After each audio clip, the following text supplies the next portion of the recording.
12 కేజీల ప్యాకెట్ను కొంత రుసుము కట్టి మన ఊళ్ళోనే పొందొచ్చు.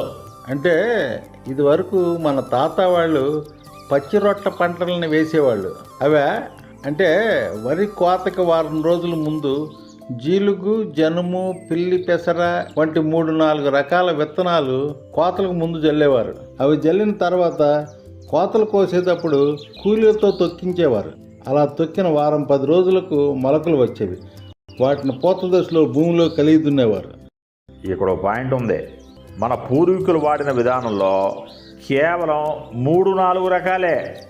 ఇప్పుడు మన ప్రకృతి వ్యవసాయం వారు సూచిస్తున్న PMDS నవధాన్యాల సాగులో దాదాపు 20 నుండి 30 రకాల విత్తనాలు ఉన్నాయి. అన్ని రకాల పంటలు ఒక్కసారే వేసి ఉపయోగం ఏంటి శివయ్య? నవధాన్యాల సాగు వల్ల ఎన్నో ఉపయోగాలున్నాయి. ఇన్ని రకాల నవధాన్యాల మొక్కల వేర్ల వ్యవస్థలతో భూమిలో రకరకాల సూక్ష్మజీవులు వృద్ధి చెందుతాయి. అవి భూమికి, పంటలకి ఎంతో మేలు చేస్తాయి. నవధాన్యాల పంటల వలన నేల గుల్లబారి నీటి నిల్వ సామర్థ్యం పెరుగుతుంది.